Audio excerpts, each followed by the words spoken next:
Coordinator at the Institute for Educational Research and Public Service at the University of Kansas.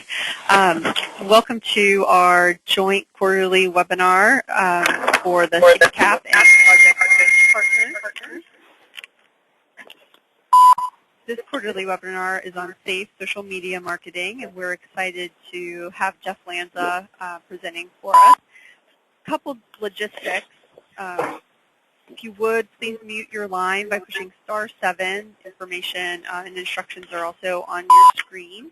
If you have questions, feel free to enter them in the chat or question box. Jeff will be pausing particular points throughout the presentation to take questions, so hold your questions or enter them in the chat and question box, and we'll make sure to get as many answered as possible. Handouts are available on KECCS and Project Launch page of the website. That way a little bit, and then feel free to access them online during the presentation or after the presentation. They'll be available there for you. At that same website, the recording of this webinar will be posted. You're welcome to access that or share that with others that you think may benefit from the information. You'll also, shortly after the webinar, receive an evaluation survey. Please take a few moments to complete that so we make sure we're providing you with the training and technical assistance that you need. Now, it's my pleasure to introduce Jeff Lanza. Jeff is a former Kansas City FBI spokesman and special agent. He has over 20 years of experience in law enforcement. As the FBI regional spokesman in Kansas City, he appeared on many TV shows, The Today Show, Good Morning America, Dateline, Larry King Live, among others.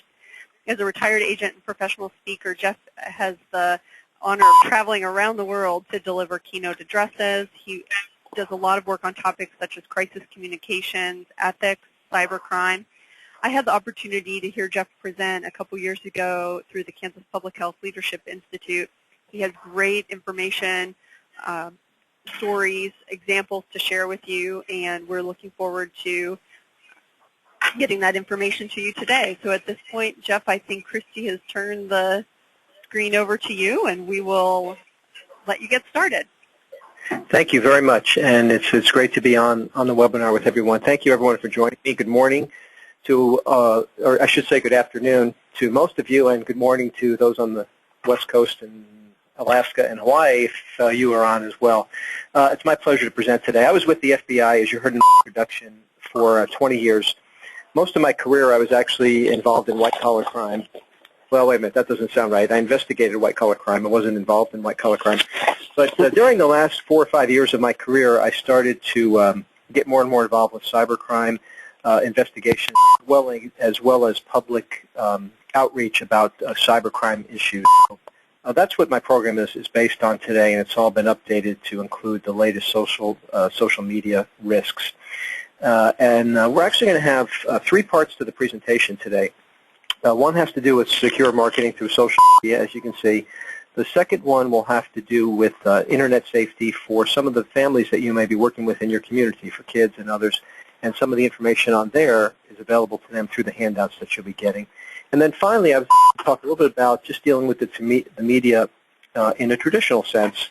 I have a lot of experience with that since I was a spokesman for the FBI for 18 years. So those are 3 components of my presentation. I'm going to go through each one separately and then pause for some questions after each section.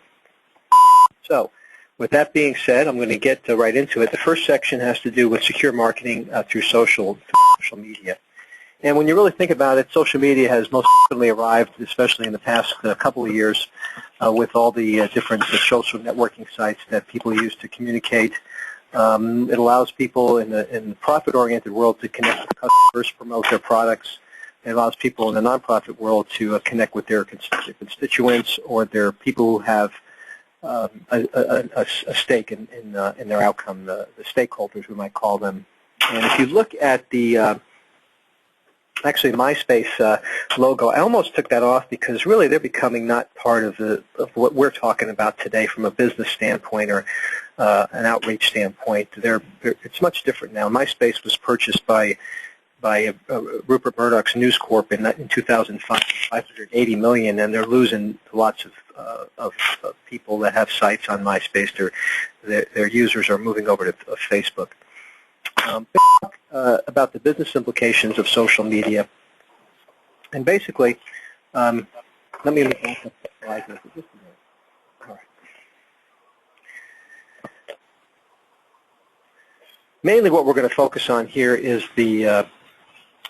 those three things in the middle, the 3 points: social media spam, social media phishing, social media malware. Those are the main risks that we have, and that's what we're going to focus on, and also how to use social media safely in the first part of this presentation.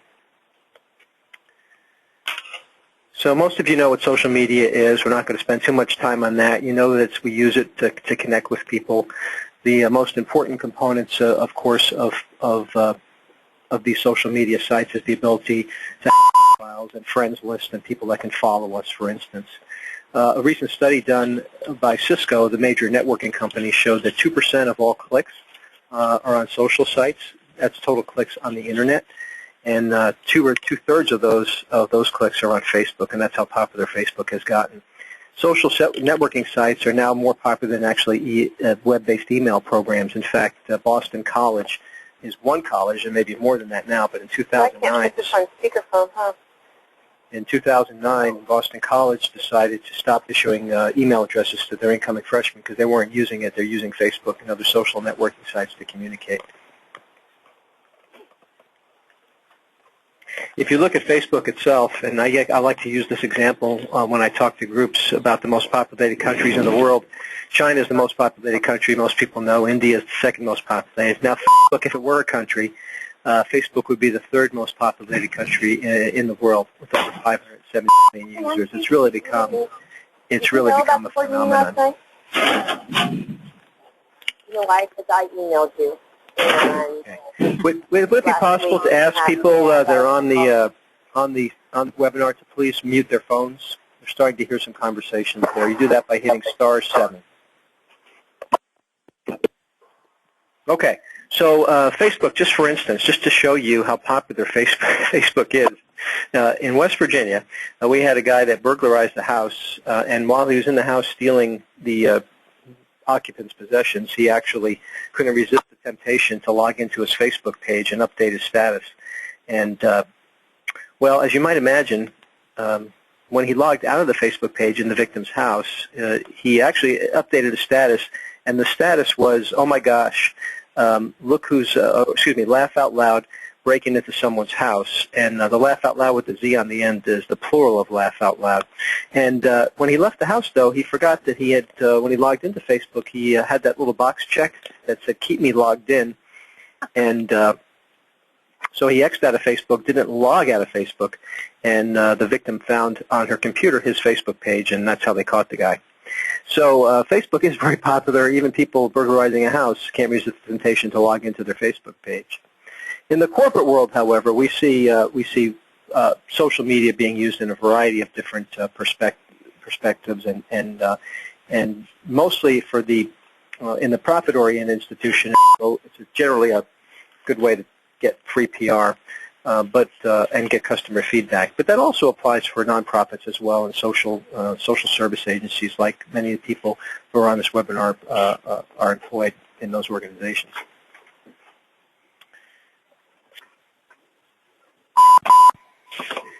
Now, if you look at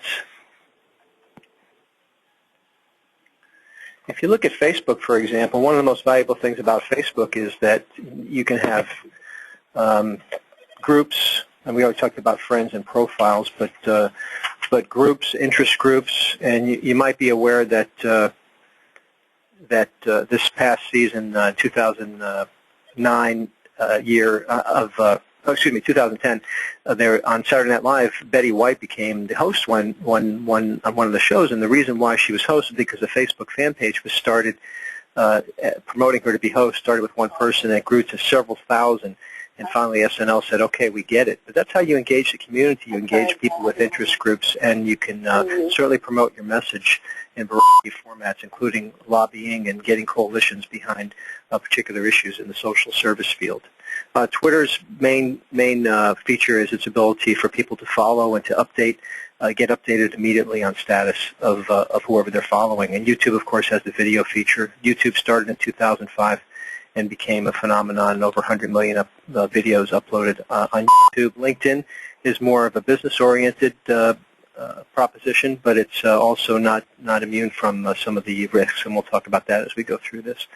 And MySpace has been around for a while, but again, that's the users on that particular social networking site are diminishing very, very quickly. Most of them going over to Facebook. So basically, the social networking sites allows us to get our customers, and for nonprofits to talk to the individuals that are stakeholders, retain them, and then also use these sites to recruit staff. Now we're going to get into the risks. That's just the basics of these sites do for us. Basically, we're going to talk about, these are the basic risks of social media. We're going to focus on the malware infections and data loss. The other ones are really HR, the loss of productivity is an HR issue for staff.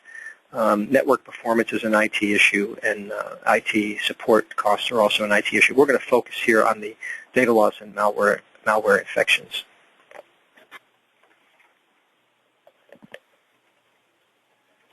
There's really three components of using social media productively. The first one is policy. Second one is education, and the third one is security solutions. And in terms of policy, actually on the next slide you're going to see a sample policy, which is one of the downloadable items that you have, and I'll explain that in just a second. And policy basically relates to giving people clear guidance on what is and what is not acceptable for usage in the social media world. It's a good framework. What can be discussed and what can't be discussed, and so forth. Now, the education piece is what we're going to talk about today. That's what we're doing. We're educating people on the safe use of social media. There's another part to education, too, and I'll cover that as well. And then finally, security solutions. One of your handouts includes a basic social media policy template. If you don't have a policy and your employees and your organization are using social media, extremely important to have that policy. And this is a template. It's very bare bones, and it can certainly be added to by anyone with their requirements for their organization. But it gives you kind of a starting point for a good social media policy. Good idea to have a policy in your organization if you're using social media. The education function, I'm going to talk about, we're doing that today, of course, but I'm going to talk about from a different perspective. What I'm talking about is using social media to educate, because that's the topic here is using social media productively. So how do we educate our stakeholders? Well, the most important thing about education is we have to remember in today's age of instant media and the fact that everyone in the United States is potentially a journalist with an iPhone or a smartphone or a camera on their regular phone, and ways to text that information and pictures to places that may end up on the news. We're all journalists today, so we have to be all more concerned in using social media to educate our stakeholders in factual information. Let me give you an example. All right, so this is kind of how it works. This is just an example, true life example though. We have a blogger that writes a story about the EPA proposing a cow tax. Now, he works apparently for the Florida Agricultural Bulletin, and he sends out this blog as an alert, in the form of an alert, but it's an unsubstantiated rumor. It's not true at all. He sends it out as fact, basically as this is what's going to happen, that the EPA is proposing a tax on cow emissions.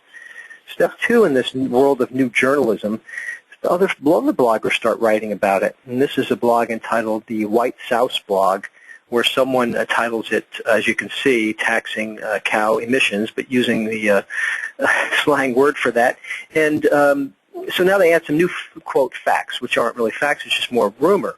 So now step three in this new form of journalism is that someone creates, or actually I did a search on Google Blogs, the blog page on Google for cow tax, and you can see that we have several stories about that cow tax. What started out as pure rumor and innuendo and is now starting to become fact.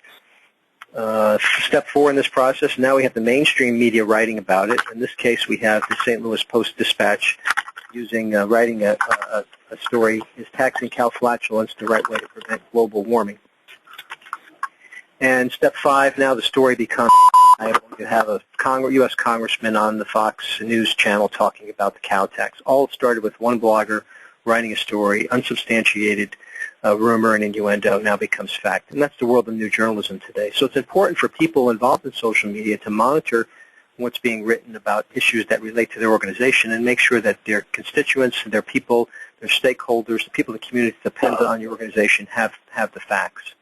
We're all journalists today. This picture of that U.S. airplane that went down in the Hudson River in 2009 was not taken by a journalist. It was taken by somebody on a ferry boat that took a picture with his iPhone and posted it to his Twitter page. Is a guy named Janis Kruns. You see him in the top right-hand corner right here. Were the media following him? How did they get this picture, and why was it on the front page of the Wall Street Journal? Because they weren't following him, but people retweeted his information until it finally reached the news stations, and they got it more quickly than U.S. Air was able to put out any information about this plane going down, which fortunately didn't end in any loss of life. We're all journalists today, and that's the way information spreads. Now, with regard to Twitter, I was just talking about his Twitter feed being retweeted. It's been said that Twitter is a good place for people to speak their mind and tell the world what they're thinking before they've had a chance to think about it themselves. And the problem is people are tweeting just about everything these days. And I live in Kansas City, and one particular tweet hit the news when a running back from the Kansas City Chiefs named Larry Johnson tweeted some derogative comments about his coach, and he found himself traded, suspended, by the way, for 2 weeks, and then traded from the Chiefs, all because of the tweet.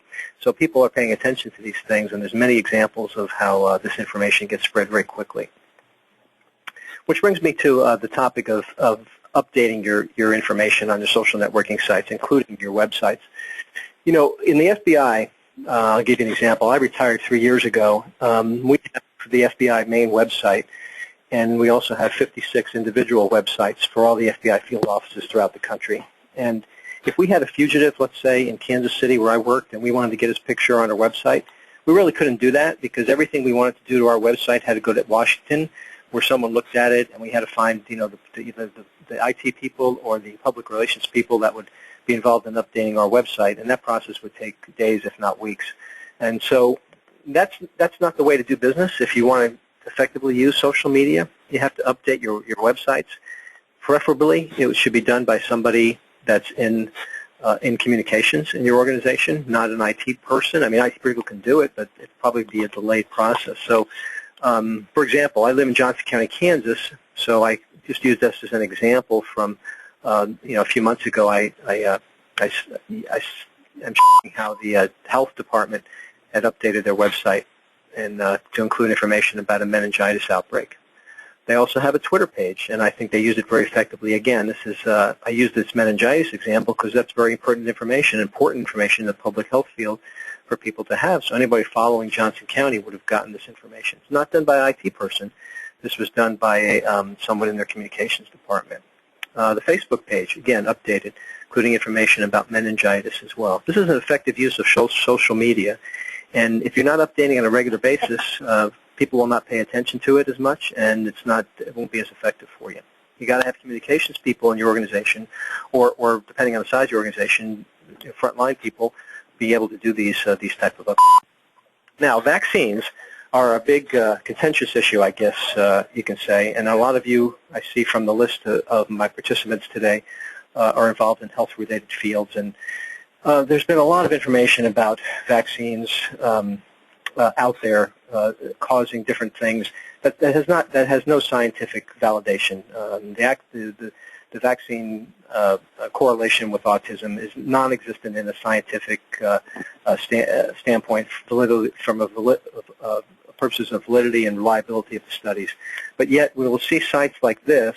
If you Google vaccines and autism, which is what I did here, you'll see sites pop up like with the terms Jim Carrey's autism claims are wrong, and you can see lots of information out there. This site was the first return on Google, the first result, even ahead of the CDC official site. Social media, to be used productively, you have to talk about things often that are important to your stakeholders and make sure that you have those sites updated so they're not going to land behind the information that's maybe not so accurate. If you Google the same term, vaccines and autism, on Google video page, which I did here, and you see you have actually a video here. We're not going to show this today, but it's actually someone had copied, recorded a video the head of the CDC on CNN, and they went in and they edited it themselves. Again, everyone's a journalist today, right?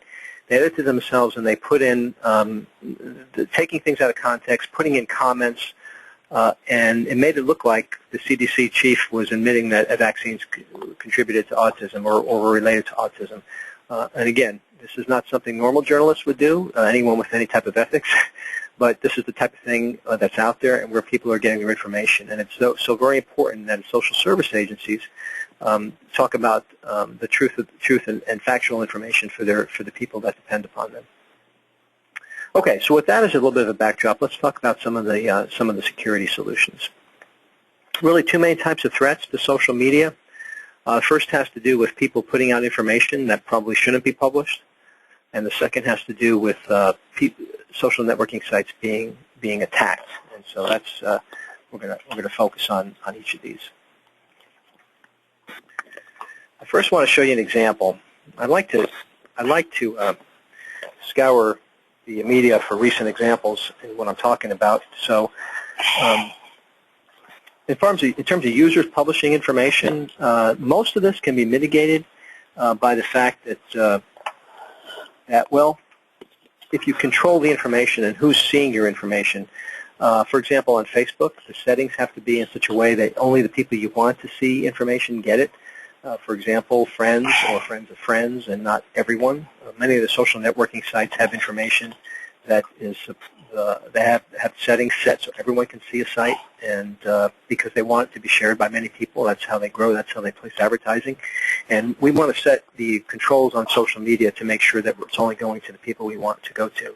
With that being said, people can cut and paste information and put it anywhere, and it gets forwarded and so forth. So it can still get out there, but it does help mitigate this problem. Now, here's an example of a person. This is more of a personal thing, not on the corporate side or an organization side, but I just want to show you the type of things that can get out there and live on if we make a mistake. This is a nursing student in the Kansas City area, and she's going to school to become a nurse. She actually posted a picture of herself on her Facebook page after being involved in a medical procedure where someone gave childbirth. So she's there as a student, and here she takes this picture and post it to her Facebook page. Well, the school dumped her from the nursing program, and the nursing program, and the idea was that this was unprofessional. She put out information she wasn't supposed to on a social media site, and a judge, however, ruled that they didn't have cause to do that, and she's back in school along with the 5 other students who posed from these pictures that were taken on cell phones. But I want you to notice what the girl says here. She says that I'm concerned that my name is all over the internet. Well, and she goes on to say, all you have to do is Google placenta.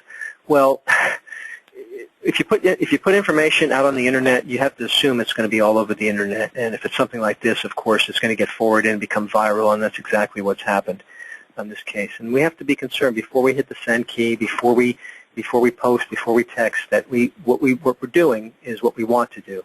And because the internet is written in pen, it's not in pencil, and you really can't take it back. Now, let's just see what she means here. So she says all you have to do is Google placenta. Okay, so let's go ahead and do that and see what we come up with. By the way, I just did this a few minutes ago.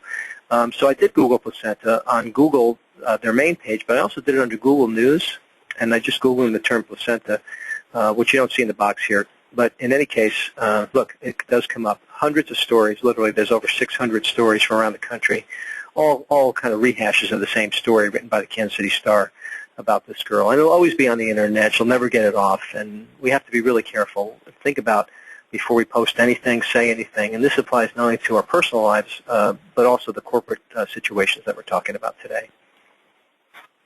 All right, now I want to talk a little bit about social networking attacks.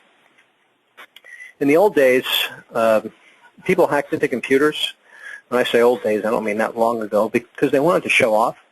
They wanted to show people that they can do it. It wasn't for profit. It wasn't for anything except that they wanted to show how good they were at breaking into computers. In 1986, I believe, there was a movie called War Games, and some of you on the webinar today may not be old enough to remember this when it came out. But this guy, played by Matthew Broderick in this fictional movie, he was breaking into government computers, but he did it out of fun to see if he could do it. Today's hacking is a lot different than that. This is a guy named Alberto Gonzalez, and he hacked into several company computers, including the TJ Maxx, which is the owners of Marshalls and TJX stores. And in the story in the Wall Street Journal, it talks about how someone in his 20s had broken into all these computer networks because basically hoodlums have become hackers. Hackers are the other way around. Works both directions, though. Hackers have become hoodlums, and people are now doing it for profit, and there's a lot of profit involved. And they're using social networking sites to do that. And let me explain how that works. So what the social networking sites, what they're trying to do is basically get control of your account so they can send spam. They can spread malware, which is a form of one form of a malware is a virus. Can be used to steal information, key logging software would steal keystrokes. And ultimately, they want it to get that information for profit or to steal people's identities. Data loss, or data equals money, and sometimes if they can get access to your account, they can get your passwords to bank accounts, corporate or individual, steal money directly. They can steal data so they can give it to others, or they can trick your friends and your family into supplying personal information, which might be used to steal their identity or access their accounts. Sometimes we've seen it where they've actually hijacked accounts and then blackmailed organizations to get the access to the account back. So they changed the passwords. Right before I retired from the FBI, I got a very interesting phone call. It's on a minor level, but it was a phone call from somebody that had seen me speak at an event. And he said, I just got an email from somebody, and actually a phone call. He got a phone call from somebody that somehow got his Yahoo email, web-based email password, and he changed it on the guy. Calls him up, says, "You're not going to have access to your email account anymore. I'm going to delete your contacts, delete all your emails, and unless you pay me $20." And we had to crack up. I mean, $20, right? But it does show you now what people are thinking. I mean, this is a kid, a teenager, thought he can make a quick buck by doing this, but people are doing that for millions of dollars as well. They're trying to, and they're gaining access to these accounts because people are giving too much information online or responding to phishing emails and logging onto accounts and giving passwords to these criminals. So let's see how this works. Let's talk about, first of all, about spam. Now, spam, of course, as many of you know, is unsolicited commercial emails. It's the electronic equivalent of junk mail and comes into your email box. It's illegal to spam. It's been illegal for many years now, but that doesn't stop people from spamming, of course. About 80 to 90% of all email is still spam. We talk about phishing, and phishing is where criminals try to trick people into revealing information. We're going to talk about malware, which includes viruses, Trojan horses, worms, and other types of threats, all types of malware. All right, let's start off talking about spam. Now, here's an example of spam. So this is a link you might click on in your Twitter, in a Twitter feed. If someone gets access to a Twitter account, you may get something like this if you're following that person, and then you click on here to get your free Victoria's Secret gift card, and really what comes up is some other type of scam. This is why people are doing it, so hopefully that you gain the trust of them because they're doing it through your friend's account, someone that you're following. Another one here is a Twitter feed about a news story that Google was hiring people to work from home, and then they actually, if you clicked on that link, it brought you to a fake news story about doing that.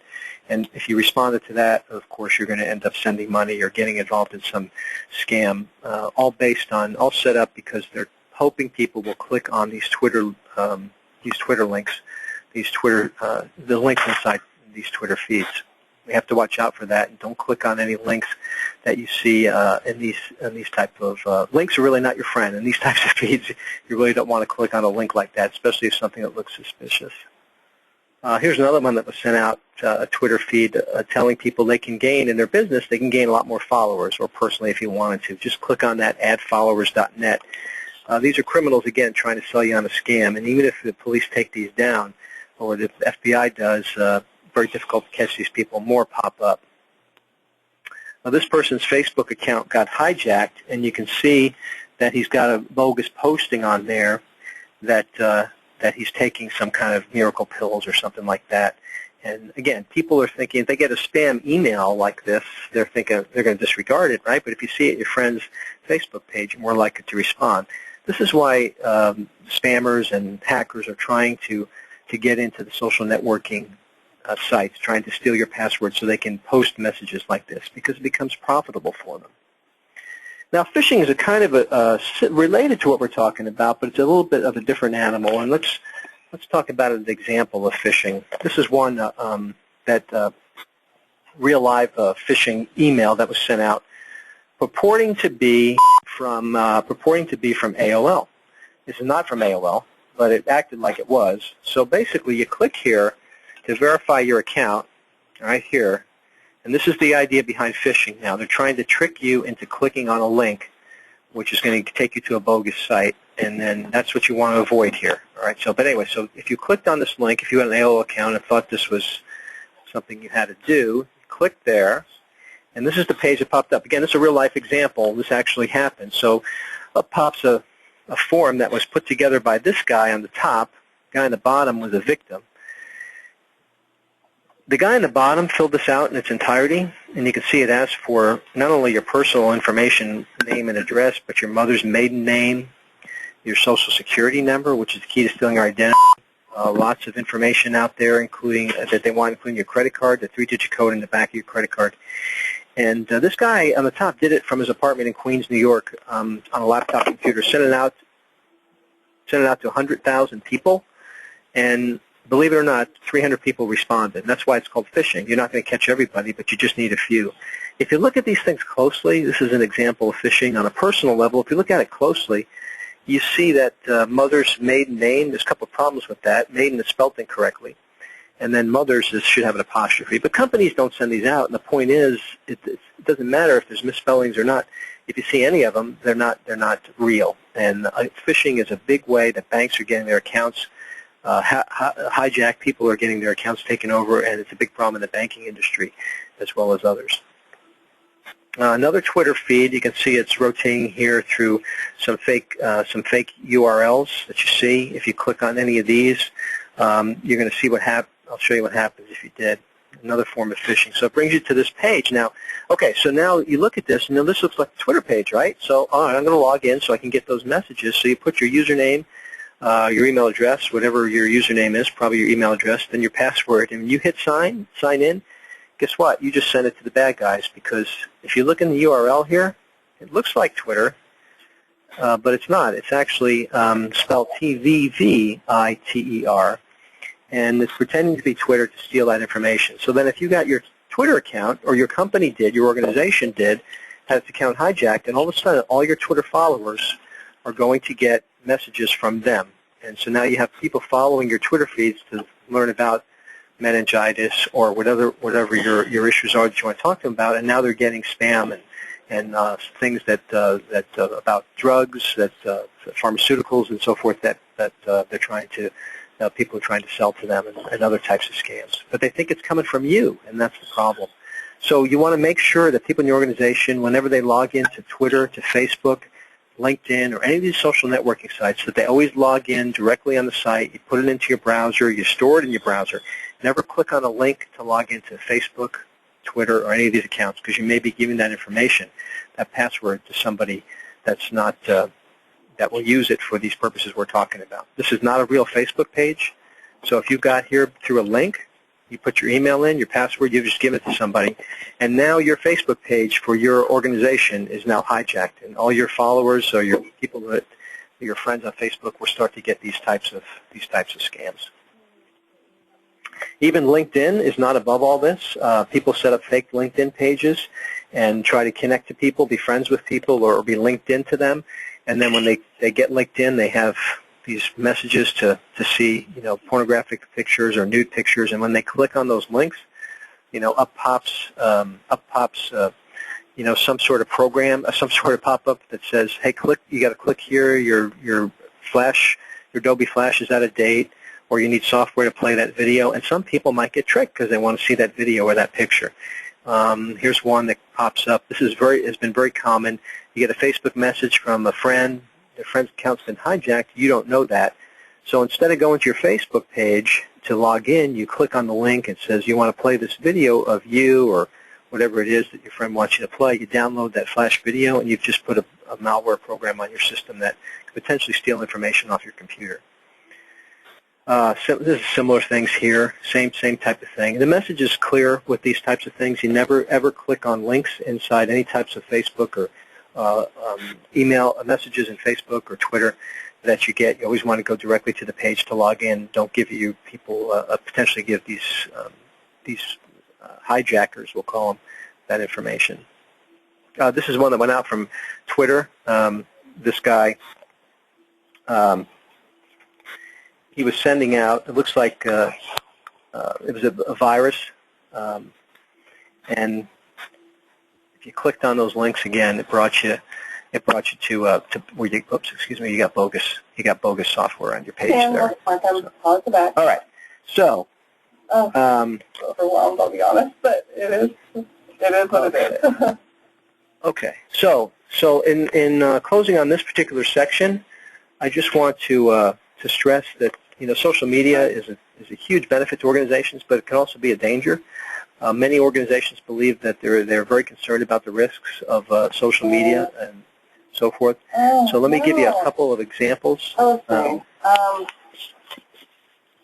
Okay, just a couple of examples of how this happens to people that probably weren't expecting it. In England, the UK, there's an organization that fights terrorism and does counterintelligence work called MI6. Well, the chief of MI6, his wife, has a Facebook page, and she actually she had a. Could someone, whoever's talking, please put their phone on mute, please?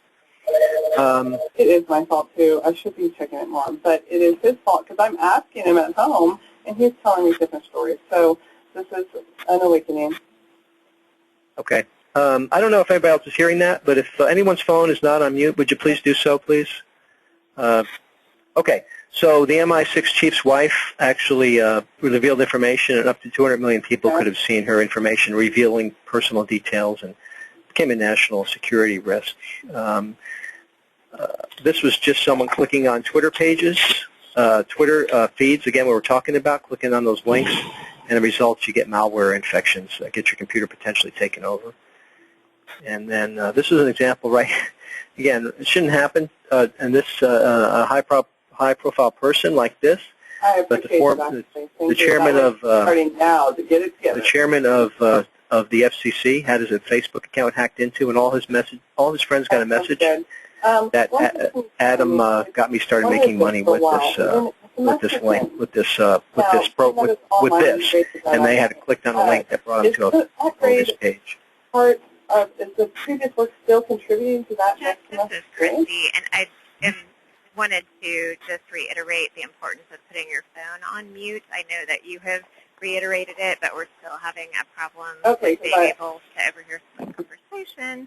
So I apologize for that, Jeff. And all of you, please mute your line by pushing *7. Okay. Yeah. Okay, yeah. Thanks, Christy. I was wondering last semester, because it kind of looks like it's still having bad grades.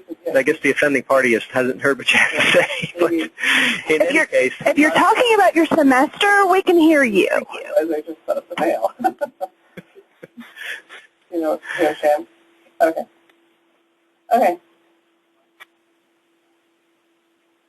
Okay. Well, let me move on here. How can I improve this and really? Not to beat this topic to death here. But thank you so much for the call. Okay. Bye. Okay. Not to beat this matter to death, just a couple more things about it.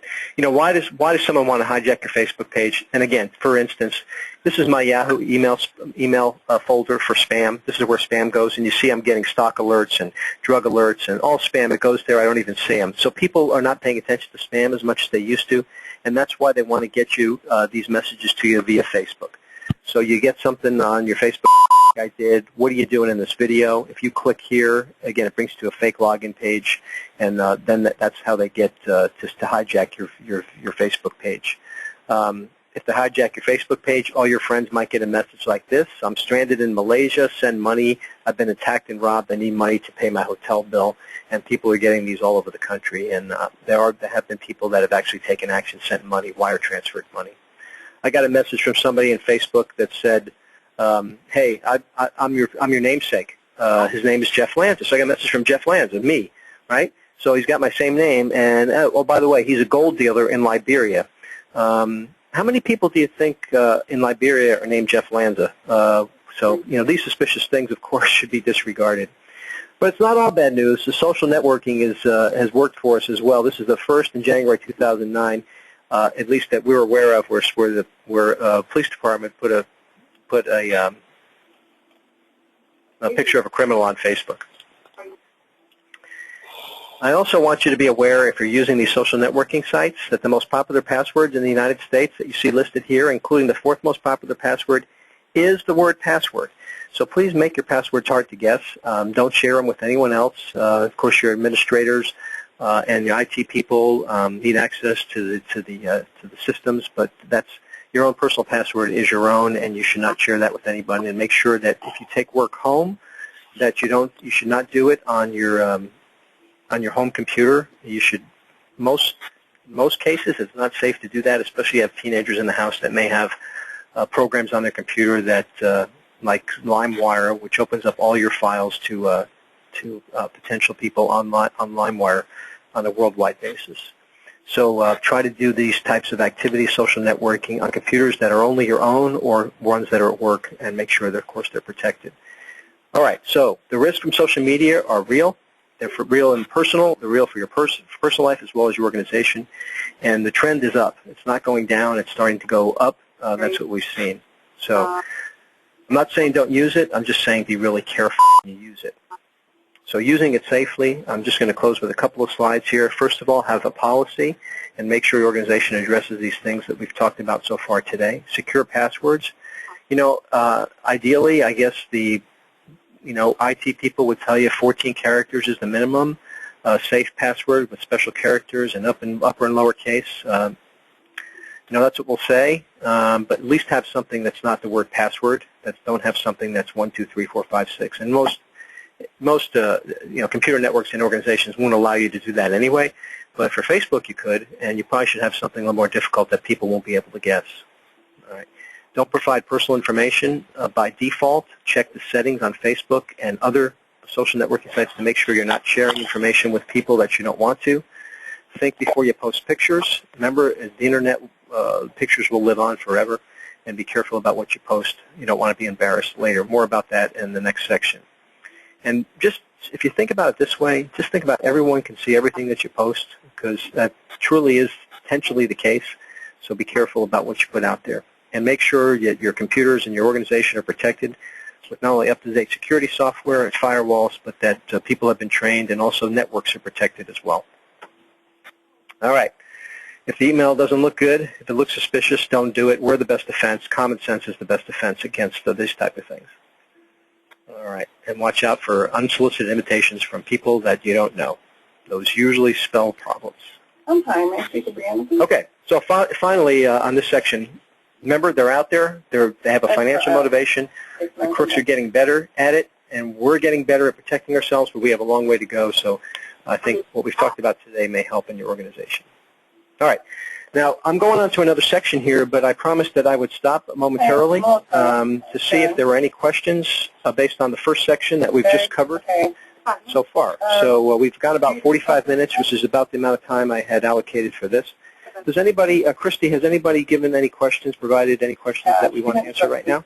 Yes, we do have a question that came in. The question is, my computer has fingerprint and password reader to get on the computer. Which is safer, password or fingerprint? Well, fingerprints are safer, and a lot of computers are now building that into the technology. Having both on there is a good idea as well, but fingerprints is safer because it's unique to you, and truly no one can guess your password or steal it in another fashion. So Like the things we've talked about, where you log into an account with a password, you can't do that with fingerprint. Tuesday on their normal time from 1:15 to 2:05. Thank you, Jeff. You're Does going to anyone else have any questions? If you do, you can unmute your line by hitting *9. So make sure you just come with everything prepared. I have a question. Yes, please. I was just wondering if the gal that we can hear talking on the phone, if maybe we put something up on the computer that she could see, that we can hear her. Maybe she's doing something but not listening. Yeah. Well, I can. I mean, I don't have anything to put up there unless I. Do you, Christy? Can you just do anything? Or? I can send a message that everyone will be able to see, so I will give that a try. Okay. I appreciate it. I know it's very distracting for a lot of people. I have a question. Yes, please. So, okay, you're a nonprofit, and let's say you have a Facebook page, so you have all these friends, and you have no idea who they are, Mm-hmm. Is that a problem in itself of just having, 1,000 friends? Or is it you really do have to, and they can just send all your friends something? They can send everyone that you're friends with a link. Is that what typically happens? Yeah. Well, first of all, there's two parts to your.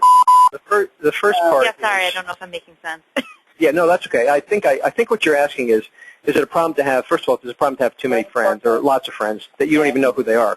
And Right. if you were a kid in junior high, I'd say absolutely that's a problem. Even adults and especially younger people should only accept friend requests from people that they know.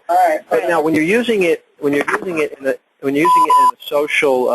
the social service setting, you probably want to have as many friends as would connect with you because you're giving them the information and they're logged on to you as friends or they're connected with you as friends because they want your information. So I don't think it's a bad thing to have that many friends for that type of page. All right. Now, do they have friends? Now, one way, yes, they have friends, and can the friends then see your page? Yeah, and I don't think that's necessarily a problem either. Now, there's a fallacy out there about these links. If your friends click on a link and they get infected, that you can become infected because you're their friend. That's not true at all, and anyone who spread that information is not. It's a spreading of misinformation. So you cannot be infected unless someone, administrating your Facebook page actually clicks on that link and then logs in with their password. Oh, okay. You're not at risk because you're not at risk because one or more of your 1,000 friends is doing something unsecure. But you may get messages from one of those friends that says, hey, look at this video and log in here. That's what you want to avoid. Okay. Thank you. You're welcome. Anything else? Have any questions? You can unmute by *9.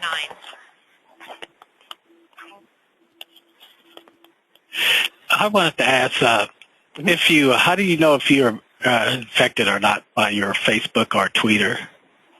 On your Twitter page or your Facebook page, how do you know if you're infected? Because I know in the past I have, linked onto something that a friend sent me, and of course I clicked off when I found it wasn't something that I thought was valuable to me.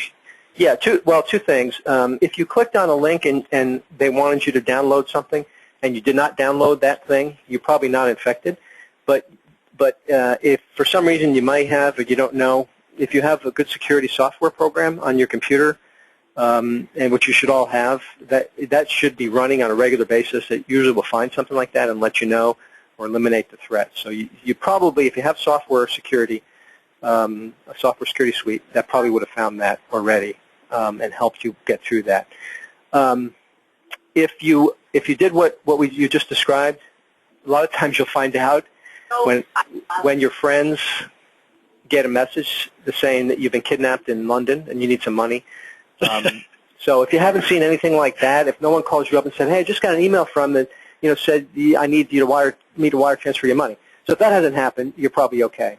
So yeah, and it's a good idea then in the future not to click on those links if someone sent you that in their Facebook page or a Facebook message, I should say. Okay. Jeff, we did have a couple of other questions come in. One is, how do you get to the link in Facebook if it is something you want to see if you can't click on You go, you log into your Facebook page, and the same thing will be there on your Facebook page. Okay. If it's an actual legitimate message, when you go to your Facebook page, it will be there. If it's not, it's probably not going to be there. Okay, thank you. And then another question is, we have a program where we basically host support groups for children and families and adults that are at risk for many reasons. So we are bound by HIPAA. There has been a suggestion that we start a group on Facebook for each of our support groups. How do we do this, or should we not do this considering HIPAA regulations and confidentiality? Yeah, that's a really good question. I kind of thought this might be coming up today. So the way I would address that would be, I'm not going to say that you can't do that. You just have to be really careful for those groups and make sure that the settings on the social networking site. I assume you're talking about Facebook in the question. I don't think I know that for sure, but make sure that the settings are in a way that only the people that have access to that group will have access to it. That's not open for everybody. And the thing about Facebook is very confusing because their privacy rules and policies and their settings for privacy are so darn convoluted, and they make it that way, I think, on purpose because they want people to, give out. The more information they have, the more valuable it is to Facebook. So to answer your question, I think you can do it, but you have to do it really carefully and make sure that the settings only allow the people that have access, that you want to have access to that group, have access to it.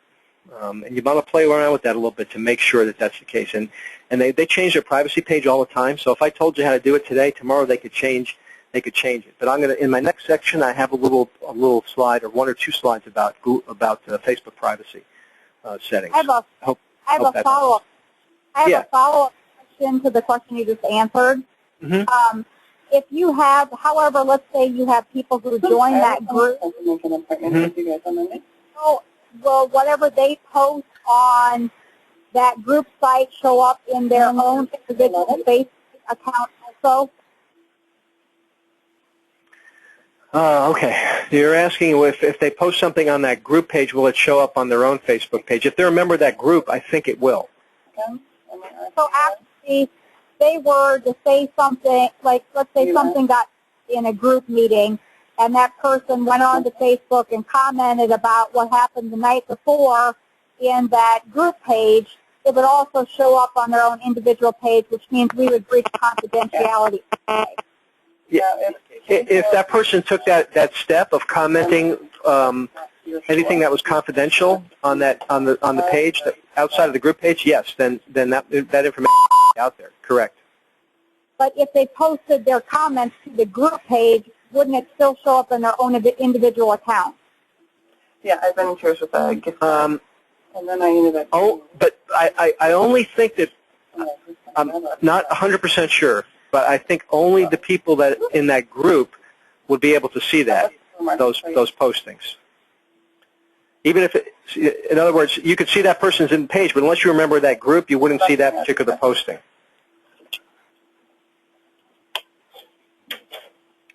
Thanks, Jeff. We have had a couple of other questions come in, but in the interest of time, I think we'll have you go on to your next section, and then we'll see if we have time for other questions at the end of the presentation.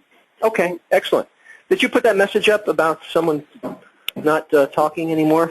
We did put that message up, and I guess I would just announce it again. Hopefully that person might be off of their personal phone calls at the moment because I don't think they're paying attention to either the webinar or to the audio. And so if you are on personal phone calls and you can hear this, we can hear your personal phone calls, so please mute your line. Okay. All right. Now, this next section, just to give you an idea what we're talking about next, this is a program I do for kids in schools, and a lot of this I present to adults as well. But what I want you to take home from this is some information about how families can keep safe online. And any of the information that's on here, most of it's on the handouts, and you could share any of this with the people you talk to. But I'm just going to get right into it, and because in the interest of time here. So 5 basic components to keeping families safe online, and this is for parents now. This is for parents. And some of these slides I show to kids. All right, so let's get into each one. First of all, it's oversight. Oversight's a very simple thing. This is the guy who started Facebook, Mark Zuckerberg, right? Facebook has become a phenomenon. People love Facebook. I was in a school the other day presenting, and the school was third. I presented to all different grades, but 3rd through 5th, asked how many kids have Facebook pages. About half raised their hands. They're not 13. They can't have Facebook pages if they don't lie about their age. So they're already starting out with a lie. But families need to know about that because there's a maturity issue with Facebook. And kids getting on too soon might not be mature enough to handle that communications. Because Time Magazine in 2007 named that generation, not us. They're really talking about the upcoming generation, Persons of the Year, because of the power to communicate. The problem is there's too much information. And did you ever feel, I mean, sometimes people feel like, my gosh, all these terms, all these things about the Internet and communication, I don't even know what they're talking about. Do you ever feel like you're living in the age of the Jetsons, but you have the skills of the Flintstones? Well, that's what I'm here to help you with. First thing I will say is the Internet is a river of humanity. I mean, there's good, bad, ugly out there. Teens.com, for example, Teens.com is a pornographic website. So, and if you interviewed a 14-year-old girl, and as they did in this for this story, she said it's like a car wash. I couldn't look away. But they come across these things without sometimes not even wanting to go there. So how do parents prevent this from happening? Google Images, for instance. Kids use Google, Yahoo Images, Bing Images, and so forth. There's settings in all of those places to control the images that kids can see. So, for example, on Google Images, if I search for the term fun, right here, I just put fun in. I hit return. Here's what Google tells me for images for fun are. Now, that's with safe search set to moderate. So see here under the where it says safe search, it's set to moderate. There's 3 ways to set that. And I have it set to moderate. That's what I get. Now, to change that, you can do it no filtering, moderate filtering, or strict filtering. And it's always the default is moderate. So you can adjust that for the kids that are using the computer. So, for example, if I change that and make it do not filter my results and put fun in, this is what I get. I get some of the same images, but I also get a page here you see to the right with a girl that's flashing herself. So that's just from the word fun. So you can see there's a lot of stuff on the Internet that we want to keep kids from accessing, of course, much worse things as well. And the way you do that is through these Google Image Control. Now, the older kids will know how to set that and everything, but I'm talking about for really, really young kids. St. Peter's School in Danbury, Connecticut, very nice school, lots of nice kids there, nice families go there. And this is a story, it was from a few years ago, but I just want to point out one quick story about it. Is this girl was online in the computer in the privacy of her own room, and she got in places where she shouldn't have. She was chatting with people. She met somebody in the chat room. They ran off together, and she ended up being murdered by this guy. And the main reason why I bring this up is because the computer was not in a common place in the house. It was in the girl's bedroom. And for young kids, particularly that age, it needs to be in the living room, because you can walk up behind a child and see who they're chatting with. The person her aunt, who she was living with, said, I thought she was talking to her friends online. Well, she might have been better equipped to tell that she wasn't talking to her friends if the computer, I'm not blaming the aunt for any of this, I'm just saying a computer in a public place is a much better option than in a child's bedroom. So that's the oversight issue. Let's talk about the education issue. In 1995, the magazine New Yorker had this cartoon, and this was way back. You know, the first year the Internet was really coming into mainstream usage. So we have a slide that talks about you can lie online because it's so easy to deceive people. You're talking to a computer. So kids can be talking to their friends, or they can be talking to, criminals like this, guys wanted for crimes against kids. They could be talking to this guy, another guy wanted for crimes against kids. I'm going to go through these slides kind of quickly because I think most of you will get the idea here. But again, this is a case where someone tries to recruit a 14-year-old girl. He kept telling me he was hot, sexy. I was hot and sexy, and he wanted to meet me. And she kept saying no, but he kept coming on. This is what the type of predators that we see on the web today. The FBI has had an operation, an undercover operation, since 1996, and we've arrested over 7,000 people online, basically predators, criminals trying to meet kids online, and we have that operation. I'm retired now. I keep saying we, but the FBI has had that operation for many years, resulting in a lot of bad people that have been arrested. I'm not saying this was a good show. All I'm saying is To Catch a Predator did expose to the American people that there's a lot of bad people online that are trying to meet kids. All these people showed up in one episode to meet a 13 or 14-year-old girl. If you look at the number of registered sexual offenders across the United States, the answer, of course, is C. I happen to live in Kansas, and that's why I have Kansas numbers up here. Missouri is very close by. The number in the United States is 602,000. What's the 29,000? That's the number of people that got kicked off MySpace in 2007. They were registered sexual offenders on MySpace. Now, I'm not saying they're all out there looking for kids, but MySpace did a comparison and ran the database, and they kicked them off. And where did they go? They went to Facebook. More and more, as we learned in the first section, the hackers are using Facebook to get at people. So are predators today as well. Let me show you how this works. And I live in the Kansas City metro area, so I have a local example here, but this is Independence, Missouri, a suburb of Kansas. We have a guy who's 45 years old. He met a girl on Facebook.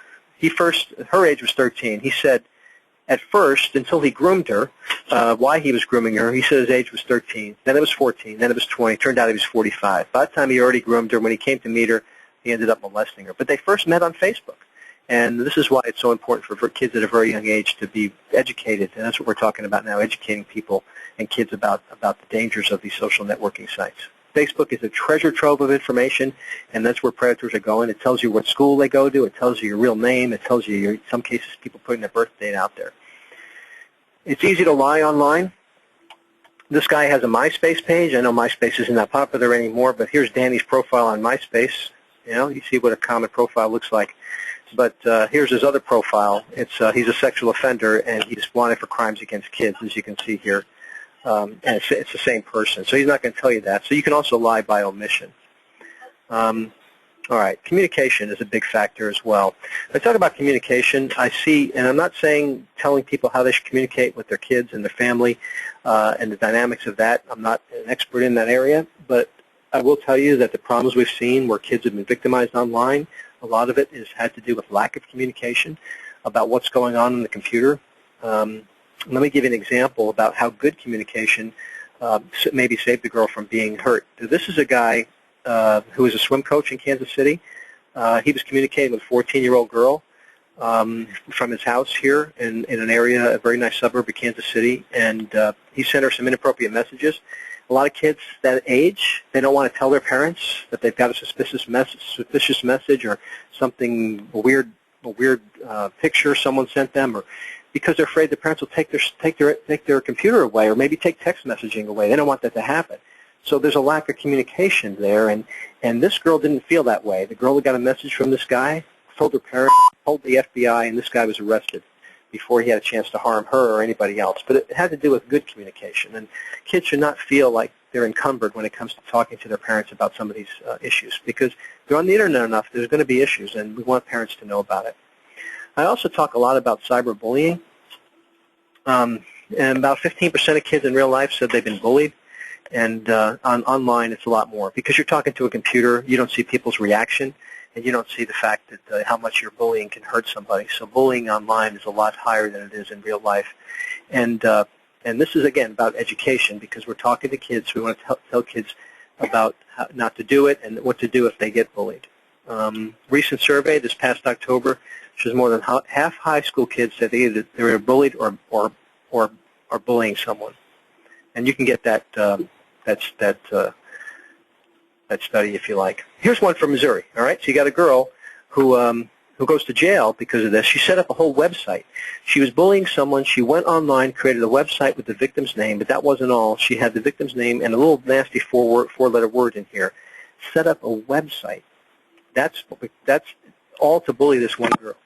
And the suspect was in 9th grade, so they're starting at a very young age when it comes to bullying. And again, you can't see the person, so it's easier to do. We know of many cases, 2 in particular that I'll just mention, 2 13-year-olds that committed suicide because they were bullied. In one case, Ryan Halligan, he was bullied by girls online, and Megan Meyer was actually bullied by the mom of someone else who Megan thought she was talking to a boy. Talk about that in just a minute. Okay, so there's warning signs for these warning signs may appear in lots of situations with teens. But the main thing I would say is if a parent notices that a teen, a young person, as soon as they get off the internet, that if they're sad, if they're withdrawn, or there's a problem, they get mad, maybe an indication they're being bullied. Megan Meyer had an online relationship with someone named Josh, right? He insults her after this 6-week relationship, told her the world is better off without you. There's, of course, a lot that goes into the story, but she ended up committing suicide. Well, it turned out that Josh was this guy. Not this guy, this girl. Josh went online and called herself Josh. See how easy it is to lie online? And she was the mom of another girl that went to school with Megan, and she thought Megan was making fun of her daughter, so she went online and bullied her, and she ended up committing suicide. Her name was Lori Drew. And this article in the Kansas City Star talks a little bit, they asked me, what does this teach us about that? And the main message we get from this is that you can never predict how someone's going to react. You may think something you say wouldn't bother you or one of your friends, but you don't know what else is going on in someone's life. So you have to be really kind with what you say to people online because you don't know what might push them over the edge and cause them to do harm to themselves. It happens all the time. These 6 kids in Massachusetts all look like nice kids, right? Look at their yearbook photos. So they look pretty nice. This is a girl that was bullied to death by these kids. Bullied to death because she ended up committing suicide. And again, it has to do with the photos that they posted on Facebook, text messages, even physical threats. Phoebe Prince was her name, and she was bullied till she committed suicide. In the charges that were filed against her, this girl they filed charges against all of these people, but this one right here, Flannery Mullins, here's the point I want to make. She threatened her. She told the victim went to school administrators as nothing was done about it. We have to be more in tune. We have to be more cognizant of the signs of bullying, and certainly when they're obvious, to take some action. So parents should know if their kids are capable of that and educate their kids about the effects that cyberbullying may have on others.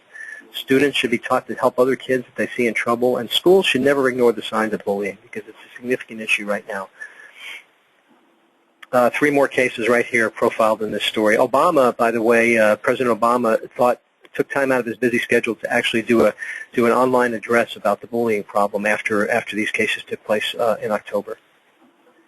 What can parents do about this? Tell people to be kind online, just like you do in person, but also have set these rules for the internet. And if you ever get bullied, I tell parents to keep the message for evidence because sometimes parents aren't going to believe that those kind of messages would come from their kids. In the meantime, you can block people and change their accounts or notify the ISP provider and even report them to the police if it gets serious enough. All right, I know I'm whipping through this pretty quick, but I want to cover a lot of material. Time Magazine article, problem is we have too much information.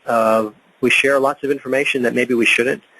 The thing about predators is they try to get in contact with kids, and the way they become friends with kids is by having something in common. That's a similar interest part. The other part of grooming is they try to get kids to trust them.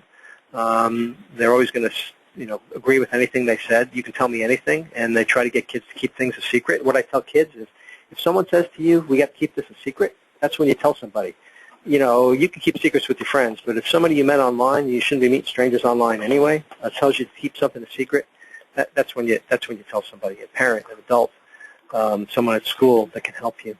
This is a girl that gave out too much information online, and she went in a chat room and she met somebody. This guy pops in and says, hey, I'd like to meet you, and she said, I don't want to meet you in person, I just want to talk. And so she wanted to talk online. Casey had a tragedy in her life. She had, her mom was killed in a car wreck. So she goes online into a Christian-based chat room to meet someone who had a tragedy or someone who was going through grieving so she can help, so she can have someone to talk to about that. And this guy says he's got a relative that's very sick, and he sends a picture, says, I'd like to get to know you better, in case you didn't want to meet him, in case you just wanted to talk. Well, she gave out too much information online, and the guy that came to her house was this guy. He came all the way across the country from San Diego to Arkansas to Casey's house, and Casey never gave her address. That was the thing. She never gave her address, but he was able to find out online where she lived. Unfortunately for Casey, it ended in a tragedy, but the thing was she never said, here's where I live, but he was able to find her. So let me give you an example of how that might happen. I don't think kids realize they're giving out too much information. So we got a guy named Robert Fisher. Robert Fisher is talking to someone named Melissa. All right? And here's how much, we don't know what Robert Fisher is. We don't really know too much about him. All he's got is this picture here. It's a little avatar of himself. So Melissa says to Robert, "Sup, I'm glad you're on. I thought someone was following me home today. It was really weird." Now, this is just a made-up chat. I'm going to show you how easy it is to give out information. Robert says, "You watch too much TV. Why would someone be following you? Don't you live in a safe neighborhood?" And Melissa says, "Of course I do, but it was still scary." Robert says, "Unless you gave your address out online, you haven't done that, have you?" Melissa says, "Of course not. I'm not stupid, you know." And Robert says, "Did you have a softball game after school?" And Melissa says, "Yes, and we won." Robert says, "That's great. Who'd you play?" "We played the Hornets. The uniforms are so gross they look like bees." And Robert says, "What's your team called?" And Melissa says, "The Canton Cats. We have tiger paws on our uniforms. They're really cute." So Robert says, "Do you pitch?" Melissa says, "No, I play second base. I got to go. My homework has to be done before my parents get home. I don't want them mad at me. Bye. Talk to you later," says Robert. So you know what he knows about her. He knows she lives in Canton. We don't know the state, but we can find that out. She walks home by herself, and she's not home after her parents get home from school, and she's also plays second base on the softball team. So we know all this information. Now we just Google oh, no, we don't do that yet. Here's what we do. We go to her profile, and we see what state she lives in, because, see, here's Melissa thinks she's being safe, all right?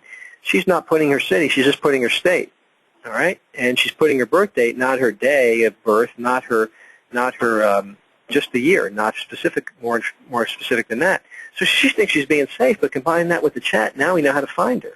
So we know she lives in Canton, Kansas. So we Google Canton, Kansas. We come up with a Wikipedia entry, which is true. There is a Canton, Kansas, right? It's right there. And we do Google Maps, and we see where it's located. Then we Google Canton Junior High. We know she's in junior high because she said she was 13 in her profile. She's born in '97, so she's going to turn 14 this year. And so we know she's in junior high. Now we know where the school is. Now we go to the school website. We can find the girls' softball schedule, figure out when they're playing, and follow her home after school, knowing her parents aren't home and she's walking home by herself. So this is a made-up example, but it shows how easy it is to give out information online without really realizing it. Also, what I think is important for your families to know that you work with is some of the families you deal with may have some issues, some problems, and a lot of kids go to the online places to express those issues or to talk about vulnerabilities. Not a good place to do it, especially if you have if you don't have your account protected. In other words, anyone can see your MySpace page or Facebook. In this case, it's a girl from Kansas. She's got Father's Day Without the Main Ingredient. That's her blog, one of her blogs. And if I click there, I can find out a lot about her issues with her dad. A predator can use that to his advantage if he wanted to. This guy he's got out there real life. This is a real life page. I'm not making this up. He says out there, "I drink because I live in Kansas." Well, clearly he's not old enough to drink, and all these boxes out here are all private information that I blocked out, or he's got the F word in a couple of places. You know, who's going to want to hire this kid? What college is going to want him? Can't even spell because. But clearly, this is not the type of thing that you want to express online. Remember, the internet is very permanent. A couple of years ago, around graduation time, there was a cartoon: "Having worked so diligently to position yourself for a career in your chosen fields, your potential is unlimited. Provided you've deleted your naked beer bong pictures from MySpace or Facebook or whatever one you want to use." This girl's picture wasn't anywhere near naked, but she did have a photo of herself drinking with the caption "Drunken Pirate" on there. College took her away. Well, I have to back up a little bit. She was a student at a school getting her degree in education. She wanted to be a high school teacher. She was interning in a high school.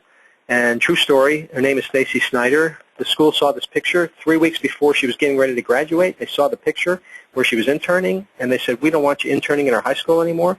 She went back to college. They wouldn't let me intern here anymore. "Well, you can't get your degree in education because you didn't finish your internship." So they gave her a degree in English, which she satisfied the requirements for that, but she can't be a teacher anymore. And still, to this day, it's a true story. She's working in human resources. There's nothing wrong with that, but she wanted to be a teacher, and she can't because of the picture.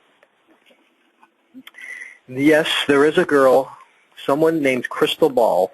That was her real name. She ran for Congress in Virginia. There was a Facebook photo that surfaced of her 5 years prior to her running for Congress. Was not a flattering picture, it's at a party, and you get the idea.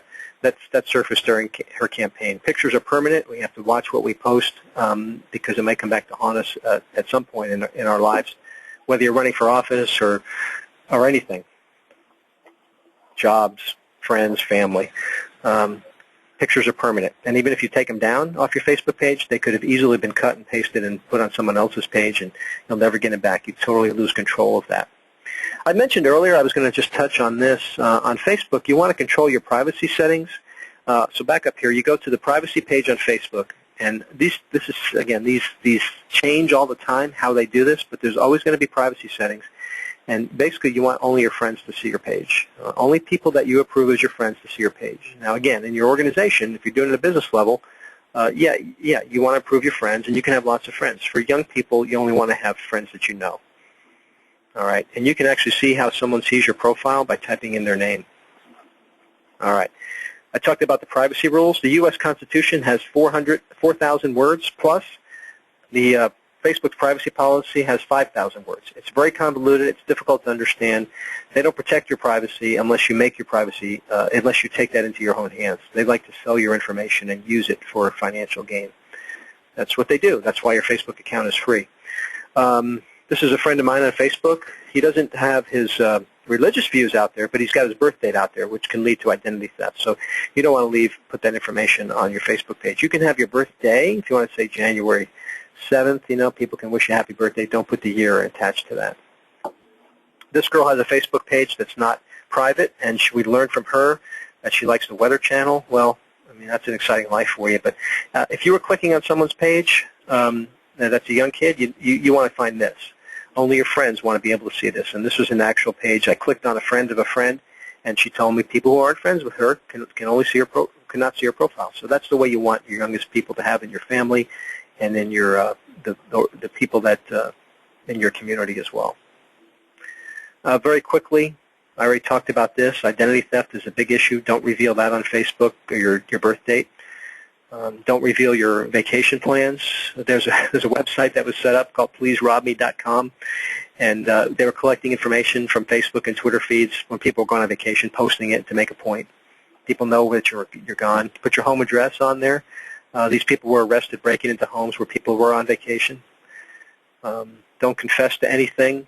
This is a mascot for the Pittsburgh Pirates who was fired because he was writing bad things about the Pittsburgh Pirates while he's a mascot for the team. That's kind of a humorous example, but there are many instances where people lost jobs because they've tweeted or posted about their boss on Facebook. The way to log into email accounts, these free email accounts, if you forget your password, is to provide basic information, mother's maiden name, for instance, or other type of things you set up. If you have that in your Facebook page, people will be able to maybe log in as you by guessing your password or logging in by putting in that type of information. And risky behaviors. What do I mean by risky behaviors? Well, colleges now are looking at least some are looking at people's Facebook pages that apply to their school, and 38% of people that looked at it, surveyed, said they found negative things on the applicants' Facebook pages. Even Facebook games have their risks. To get currency in these games, so you can play Farmville or these other games, you take a quiz. They pop up on your screen, and if you take a quiz to get the results of the quiz to get your currency, you got to give them a mobile phone number. You don't read the fine print, and you start getting charged $10 a month on your phone bill, and that's pretty hard to figure out what's on your phone bill to begin with. Never mind when you have an extra charge on there that's buried somewhere deep in there. So in the bill. So don't you be aware of that. For the youngest children, the email account should be the parents. So if parents want to know their kids are getting Facebook updates from their friends, they're getting Facebook messages or postings, they'll get it in their email, and they can see what the kids are getting in their Facebook pages because the contact is their email address. Also, passwords. Parents, even for kids while they're still living at home, the parents should have the password, because if something happens to a kid, I hope it never does, but if a kid is missing, first thing the police want to look at is their Facebook page, their email account, and to see if there's anything in there that might lead to someone who may have abducted that child. And if they have to go, if there's any delays, they have to get a subpoena, for example, to do that. That's too much of a delay. I want you to be aware of something else here, too, with the iPhone in particular, also true on other smartphones. When you take a picture, and this is a picture that was posted to somebody's Twitter page done with TwitPic, an application. Hey, it's spaghetti and clam sauce, right? All right, no big deal. But if you click on here, you do a right click on, if you have this download this application in your browser, you can get the location where that picture was taken. And you see over here that you get the exact longitude and longitude. And you can use that on Google to pinpoint where a picture was taken in a house. In this case, it looks like it might be an apartment. Here's another one. Someone took a picture of some sneakers. I did a right click, got latitude and longitude from the picture, and now I found out exactly where that person lives. It's right here under this black box. Anyway, pictures on smartphones have this geotag inside of them, or attached to the picture, and if you knew how to do it, you can pull that off. It's not on Facebook, but it is on Twitter, Craigslist, and other applications. You can turn that off for the application. Here's an iPhone screenshot. See how the geotagging is turned off? This is a Twitter application on iPhone, and if you turn that on or off, and you can actually locate someone into under a meter if you wanted to. Monitor is different than oversight, and when I talk about monitoring, I'm talking about setting parental controls in your browser, and also setting potentially having programs to protect your kids as well. Those are all available online. If you go to Internet filter programs, software filters, you'll get a bunch of them. NetNanny, one of the most popular ones. If you want to monitor what's going on in the computer, there's other programs that will do that, and they record actual keystrokes, screenshots, and so forth. Those are available online as well. Not saying everybody has to do this, but if you have vulnerable kids, you may want to do it. The last part in this section I'm going to talk about, I know we're running really low on time here, is texting. Now, Popular Mechanics magazine in 1950 had a little had a prediction of what we'd see in the next 50 years. No, we don't see. We're not eating food from sawdust. We're not cooking on solar range, but we are shopping by phone, but not phone, picture phone. Not like they describe it. We are doing it online. But also, they never could have predicted that we get rid of these wires that we use to communicate. Who could have predicted cell phone technology in 1950? That we would have a modern device like this. Can you imagine? I wonder what kind of apps he's downloading on that thing. But we did carry those around at one time. But the thing about cell phones and kids, now you have a portable computer. And the texting has been a problem, not just texting, but sexting.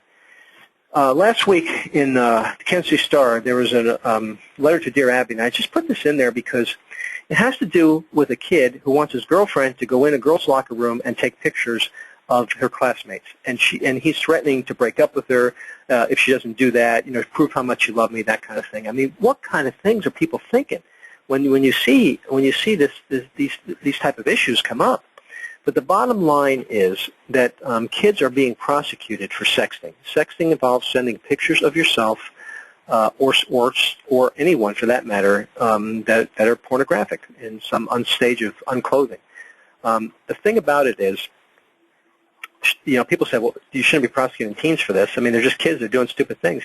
But the bottom line is they're prosecuting kids around the country, some as young as 14. And if you're prosecuting somebody, and in some states, you can be listed as a sexual offender for being prosecuted for sexting for the rest of your life. That means anywhere you go, anywhere you move to, you're going to have to register as a sexual offender. You'll be on the Internet as a sexual offender the rest of your life for sending a photo of yourself or your girlfriend. Worse than that, it's happening to kids as young as 14, and even worse than that, it's happening to kids where they can't handle the embarrassment. 2 girls, 18 and 13, both committed suicide because their girlfriend, they sent a picture of themselves, topless or otherwise, to their boyfriend and circulated it through the whole school. They couldn't handle the embarrassment. So kids need to be educated about the effects of this type of activity as well. All right. So listen, I've gone through 2/3 of my presentation, and I only have 6 minutes left. So I may, if you want, I will ask the people, Christy, do you want me to continue on, stop here, take questions? What would you like me to do at this point? Jeff, if you wouldn't mind just going through the 3rd section as much as you can quickly, and then we can maybe send you questions afterwards, and we could post them to our website. Perfect. All right. I'll go through this. This will go kind of quickly. This section has to do with dealing with the media in a traditional sense. As a spokesman for the FBI, a lot of experience with that. And I will tell you that the most important thing for your media outreach is to have good relationships with the media, and you should know you should have contact numbers of all the people of all the people that cover your community. And this is just a list from Kansas City, but these are people that would be you'd be talking to about various events. Have a good contact list. That's the first step. A lot of people say, I don't want to deal with the press. I don't like dealing with the press because the issues come up. I'll be taken out of context, or I'm going to be misquoted, and maybe say something that's regret. The way you take care of those issues is to talk in sound bites. Anytime you go on television, you want to think about what you're going to say that you can get into about a 6-second to 8-second sound bite. Because if you take 30 seconds to answer a question, they're not going to air it in its entirety, and it's going to get broken up, and it may not have the same meaning. Always ask a reporter, newspaper or otherwise, how they're going to quote you in a story, to avoid being misquoted, and always prepare for interviews, and that mitigates this problem of you saying something that you'll be embarrassed for on television. It makes these media interviews a lot easier. The bottom line is, and I found this, I've done hundreds of television interviews, people don't generally remember what you say, but they do remember how you made them feel, and you want to show empathy if there's a crisis, especially when it has to do with health. Make sure you show empathy to the people affected by the crisis, and they're more likely to respond to your further communications. Also, when you go into interviews, to know what you're going to say, what you're not going to say before you go in. A lot of people, if they don't have these in their own mind, it can be problematic when you get asked a question and you say something you wish you hadn't said later. All right, very quickly, 7 steps to preparing for interviews. You establish control. When a reporter calls you for an interview, you want to start asking questions yourself. And this sets the stage for control because ultimately the whole encounter is about you controlling the release of information. You ask them questions first. You set the stage for control. When the interview begins, you're more likely to be in control. Anytime you do interviews, you want to have messages. So you want to be prepared by researching what the issue is at hand. And when I talk about messages, I'm talking about a point, a theme, or an idea. Have 3 or 4 of those for everything that you want to talk about that could be said in about 8 seconds. I know it sounds trite, talking in soundbite mentality, but that's what the media is going to use. So you want to make sure you can say those things in a reasonable amount of time that they can use in those sound bites. Okay, think about the questions you're going to be asked, and then prepare for that. And if it's a controversial issue, prepare for that as the situation dictates. Don't ask for questions in advance. Ask for issues in advance. If you're helping someone in your organization, tell me what questions you're going to ask. We can't really ask that of a reporter because they're going to say, well, I don't know. I'm going to ask you a question, but then your answer may prompt me to ask something else. And if I'm stuck to a list, I can't ask you that other question. So just get issues in advance, not questions in advance, and be prepared for that. Always have 3 to 5 messages that you can say in about 6 to 8 to even 10-second sound bites, and be able to back up with that supporting information. That's all they're going to use is those sound bites for television anyway, and usually on the radio and newspapers too. So. And then practice the interview. Use passionate language to get points across. Think about metaphors. Avoid shop talk and acronyms. Those dilute your message. I know I'm really going through this quickly, and I apologize for that. But when you do finally agree to do an interview, reiterate what you're talking about. Tell them what you are going to say, what you can't say before the interview begins, and then talk about your deadline. Again, this is a way to establish control with the press. And then finally, give them open and honest answers. Appear confident and friendly. And if they ask you questions that have a negative connotation to the issue, I always use this terminology. Okay, what's important to remember is this, and then you give your message. What I'd like to point out is this, and then you give your message. And these are good ways to diffuse those type of issues. The bottom line is this, is another way. All right. Answer the question and stop talking. And a lot of times reporters try to use this dead air technique on you. And one of the things the reporters do is they put a mic in your face, they ask you a question, and then you stop. You answer, but then they just leave the mic there. You don't have to fill in that extra space. They'll eventually go on to the next question. In Kansas City, there's a radio reporter who rolls up on a guy whose house burnt down. He asked him a simple question, what happened? Watch how he gets the cause of the fire. So he says, and this was your house. And the man says, it was my house. The reporter says, what happened? The man says, it caught on fire. Can't you see? Whoops. Sorry. The reporter says, I can see that. What happened? How did it start? Do you know? Man says, cigarette. Man says, alcohol. Man says, passed out in his chair with a bottle of Jim Beam in his hand. The reporter says, you're lucky to be alive. Man says, can't hurt an Irishman. The point is, the reporter waited 4.2 seconds of dead air space in between cigarette and alcohol. But he waited and waited with a mic in the guy's face, and finally the man admitted the true cause of the fire was alcohol. Then he said that after another 2.5 seconds, the reporter got the information that he passed out in his chair with a bottle of Jim Beam in his hand, and that was the cause of the fire. See what happens when you wait? When you give your message, stop talking. You don't have to keep going. And by the way, if you're going to burn your house down, at least get the name of the booze responsible correct. It happens to be called Jim Beam, not Jim Beam. All right. 3 ways question. You know when you can answer the question. You know but you can't answer, or you don't know. And if you know but you can't say, don't say no comment. Just say I can't answer that question. You give a reason why, and usually there's always a good reason, and you explain why, and it eliminates some of that animosity. All right. Don't make impromptu comments. There's no one who wants to this. I got something in the way here. There's no one who wants this ever over more than I do. I would like my life back. And who said that? That was Tony Hayward with BP. It's a relatively tiny compared to the very big ocean. Tony Hayward with BP. Impromptu comments cause him to lose his job. And then this will be on the handout, so I won't. I know we're right up time here, so there's ways that reporters try to communicate with you using this terminology. Know what this terminology means, and I won't go through it now because it's on the handout. All right. Remember to have messages. A message is simply a point, a theme, and an idea. Make them concise about issues at hand, and make sure your interviews are not question-driven but message-driven. A question-driven interview is, for example, that should say many, sorry. How many people are affected by the security breach? You say about 600 people had their information compromised by a security breach. That's an answer to the question. That's question-driven interview. What you really want to do is answer the same question by saying about 600.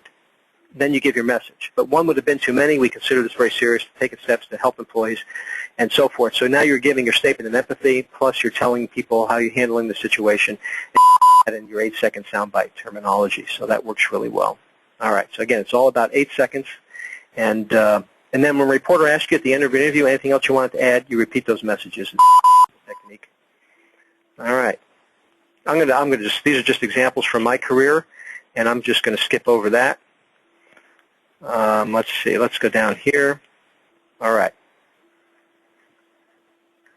Okay. Most reporters on television doing a taped interview will tell you, hey, if you mess up, if you say something that we'll just go over it again. So if you deal with them on that basis, it makes you much more relaxed. If you're looking at the cameraman, it's just you're supposed to, for a live interview, look into the camera. For a taped interview, you look at the reporter. They'll tell you with that. They'll help you with that as well. And then when you go outside, it's always better. Lighting is better outside. Not on a day like today in Kansas City where it's about 10 degrees, but outside is the best place to do interviews. The sun lighting is much better. Do it. Take off the sunglasses, though. All right. Just a couple more things very quickly. I know a lot of in social services organizations you might have press conferences. When you have a press conference, if you're a prop in the back or anybody that is, don't stand like this. Don't do that fig leaf position. You got all these people standing here, most of them in the fig leaf. This guy with his hands on his shoulders, on his hips, not a good thing.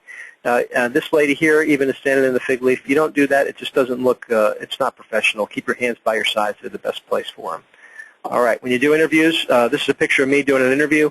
A couple of years back, always have something behind you. It forces the camera person to back up because that makes for a more flattering picture. If you don't have anything behind you, they shoot you real close, tight. Your head fills the whole screen. You look like you're, at least in my case, I look like I was afloat in the Macy's Thanksgiving Day Parade. So I always had a background there. And when you do those interviews, put your seal behind you, put a flag, computer screen, anything. And we're not talking about beauty contests. What we're here talking about is a more flattering, a flattering image, but also something that avoids distractions, and that's what you're looking for. You can't do much about it outside, but always have someone with you on your staff that can deflect any type of issue up from the back. All right, I'm going to skip over that. I'm right at the end here, but remember, here's what you want to do before you begin any process with a reporter. You ask the questions of them first, get what you need, and also set the stage for control. All right, and then finally, I'm just going to close with this story because I want you to celebrate the things that you do well. I know that a lot of you work in social services and school districts and so forth, and you do a great job, and a lot of you don't get paid very well for it. It's kind of, in many cases, it's a thankless job. And if you do things that are done well and you have successes, share those with your employees and make a deal about them because people, that's something you really you want to appreciate why we're doing the work that we do. In Kansas City, we had a baby kidnapped from a hospital. We got the baby back eventually through a photo from another hospital. But at the baby's 1-year birthday, the anniversary of the baby's birthday, but also the the anniversary of the kidnapping of the baby because it was stolen right out of the mother's room 8 hours after it was born. We had a little birthday party, and this is what I'm talking about. Celebrating your successes is you have you do things that tell employees what a great job they're doing, because you do very positive things in the community. And they had a picture of me holding the baby here in the Kansas City Star. It also appeared, believe it or not, this picture was in the National Enquirer. I'm not sure why it made it in there, because I didn't give birth to the baby myself, but it did get in the National Enquirer. But in any case, that was a very, very nice time. 10 years later, I got ready to retire from the FBI, and the FBI, the Kansas City Star did a story about me retiring. They showed the picture of the baby and me from 9 years prior, and the mom calls me up and says, "Jeff, I can't believe you're retiring. Can I come in and have Carly meet you? Carly knows all about the kidnapping. I've told her all about it," and showed her the newspaper. So she came in to meet me, and there was a picture of it, a picture of me and Carly right before I retired, and Carly was 10 years old at this time. So anyway, that's a positive thing, and we all do positive things in our work, and sometimes we lose track of that, and it's a great idea to share publicity and positive things with the employees, and sometimes even with the media. My book is coming out on this topic. If you're ever interested, send me an email, and you can also email me if you want about this with questions that you have, or then collect them and send them to me. I'll be glad to talk to anyone later on if you have any further questions. There's my name, my number, and my website, and my email address. If you're interested in the book, which is all about communications, or you're interested in anything today, please feel free to give me a call. Okay, sorry for the quick going through that last part, but I appreciate everyone's attention. Thanks, Jeff, and thanks for those of you that have hung on. We will be sending out a survey to get your feedback so that we can make sure we do more of these that meet your needs in the future. We'll also include a link to the few questions that have come in and answers from Jeff. Everything will be posted at the website listed originally. We'll include that link in the email as well. Jeff's link will also be on that website. Thanks so much, and we'll look forward to working with you again.